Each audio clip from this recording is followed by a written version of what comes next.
ես քո երգը վաղուց եմ լսել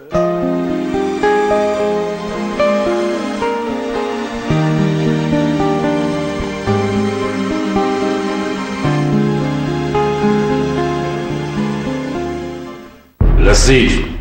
քեզ ասում եմ, ես դեռ կնոջս հետ այդ թեմայով չեմ խոսել։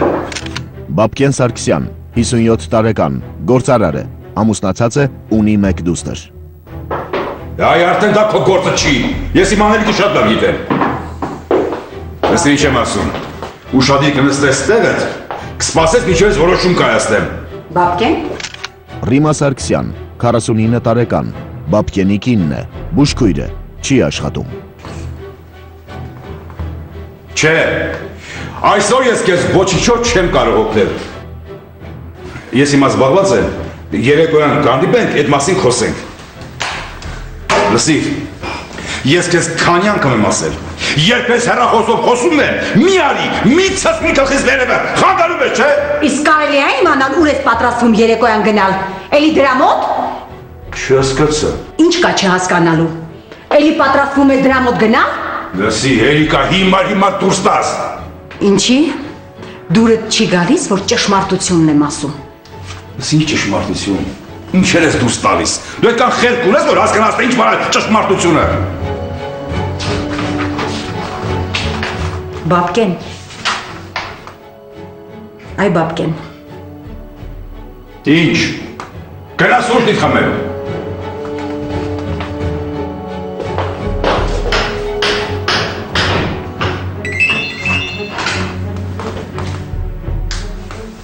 Ալո, ասեցի դեռ չեմ խոսել հետ, հասկացան, գկամ երևկան նստենք խոսենք, հետ չզանգ ես տեղ։ Այս ինչ ընտանի քարես սուրը մենք ես, Մորթի, լավ չի տենց, Մորթի։ Հայկ Բաբաջանյան, 30 տարեկան, Ռիմայի փեսան է, աշխատում է Բաբկենի գրասենյակում։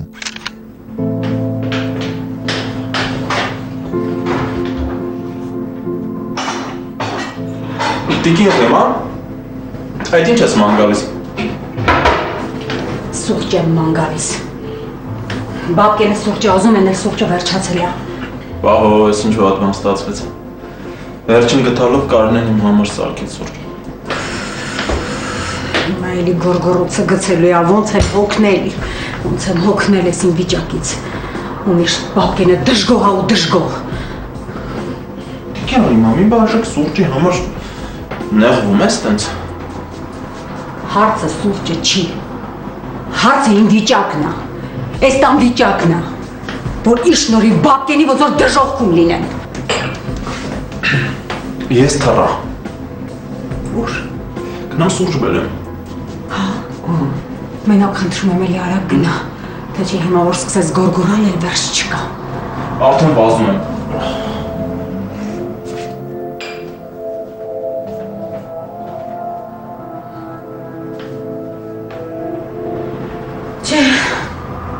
Սա կյանք չի։ Չի։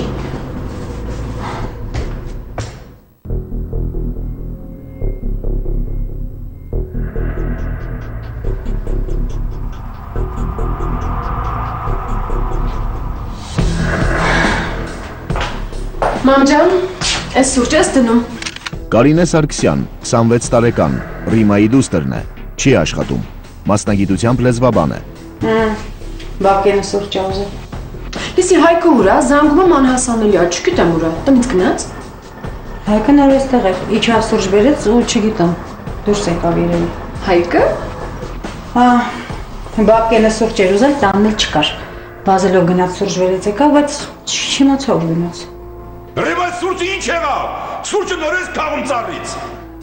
Աստված եմ, ես կխելագարվեմ։ Բալես խնդրում եմ ես սուրճ իմեի։ Ես գնամ, թե չէ հիմա որ գորգորոցը գցեց, հարևանները կիմանան, էլի կռվենք անում։ Ինչ ես ձենդ գլուխդ գցել, ինչա պատահել։ Լսի, ես քանի ժամանակ ես ասում եմ սուրճ բեր, թե ուզում ես սուրճը մյուս տարի ես խմեմ։ Սուրճը վերջացել էր։ Այ դու վերջանալի պարծնեիր։ Ինչ ուզած եք։ Ինչ ես առավոտանից հետս վիճում, ինչ ես ուզում ինձանից։ Ոնց եմ սազում ձեզանից, ոնց եմ սազում ես տանից, կանամ պարծնեմ ես։ Բա, Հա։ Ես արդեն գնում ես։ Հա, ջաշտապում եմ։ Բա սուրճը։ Դա դուր, ուշություն եմ գնում։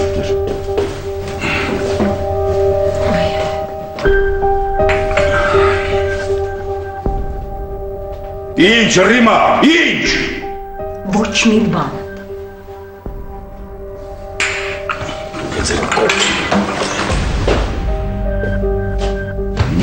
Պապ։ Լավ չես, պապա։ Բապկեն։ Պապ։ Պապա լավ չէ։ Բապկեն։ Պապ։ Սպասի, պապա։ Ես ինչ եղա, սպասի։ Սպասի մի հաջուր բեր։ Շտապօգնություն դարի։ Շտապօգնություն։ Բապկեն։ Մամա ինչ եղավ պապային։ Սիրտը չի խփան։ Մի րոպե հլը։ Բաբկենը մահացավ։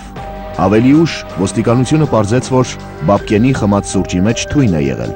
ինչն էլ նրա մահվան պատճառ էր հանդիսացել։ Ռիմային անհանգստացրել էր այն փաստը, որ Կարինեն կարող էր մտածել, թե ինքը մեղավոր էր Բաբկենի մահվան մեջ։ Ռիմային մտահոգում էր նաև այն փաստը, որ ոստիկանությունը, իմանալով Բաբկենի սիրուհու գոյության մասին, կարող էր հարել Կարինեի տեսակետին։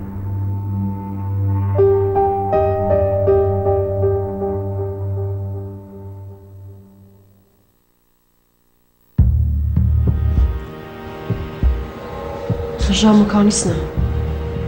Ինչի տեղ ես ուզում գնաս։ Չէ, տեղ չեմ ուզում գնամ։ Ուղղակի ես քննի չխի այսքան ձգձգում։ Տեսնեմ ինչ եղավ այս գործը։ Դե ինչ պիտի լինի։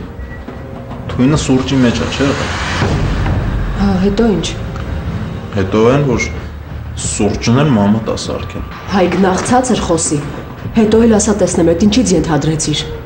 Կարինե ջան, ինձ ոչ մեկ նման բան չի ասել։ Ուղղակի ես շատ լավ տեսնում եի, թե ինչա կատարում ծնողներիդ միջև։ Պապատ ամբողջ օրը տանը ներվային վիճակով մանր գալիս,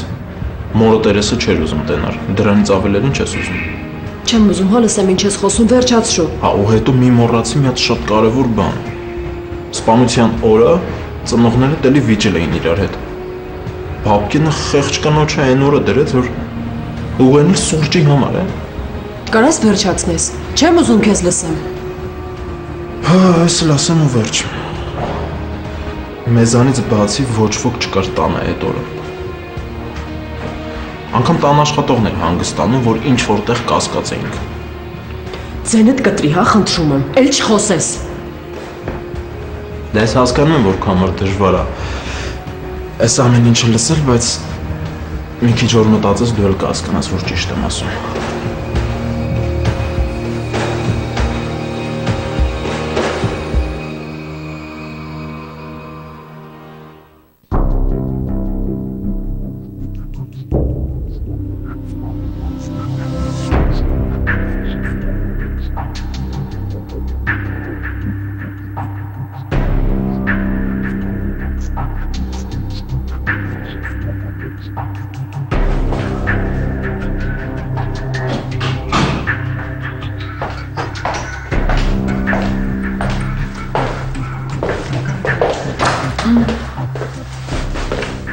Բա ինչ ես ունում։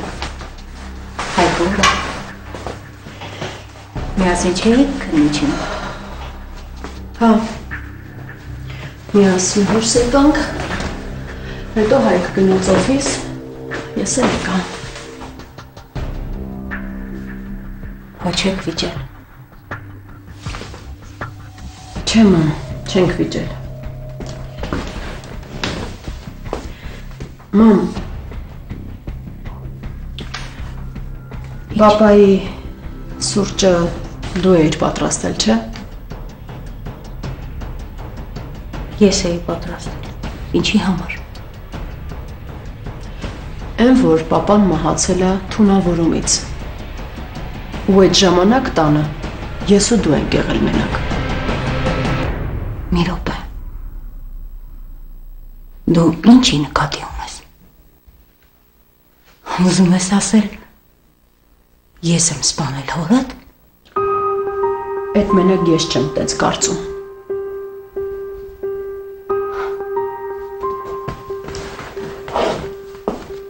Ես չեմ հասկանում։ Ես ականջներից չեմ հավատում։ Ինչ հիմար բաներ ես խոսում, հա։ Մտքովդ ինչ էր անցնում։ Մամ, ես ընդամենը քեզ հարցրեցի, ուրիշ ոչ մի բան մի խոսա։ Որ չմտածեիր, չէիր հարցնի։ Մամ, իսկ պատճառ չունեմ այտենց մտածելու։ Կարող է եւ ճիշտ եմ։ Փաստորեն դու ինձ մեղադրում ես, հա։ Մամ, ես չեմ մեղադրում։ Ես ուղղակի խոսում եմ։ Մամ, արի գիտակցորեն մոտենանք։ Այդ սուրճը չէր կարող հենց այդպես հայտնվել խոհանոցում։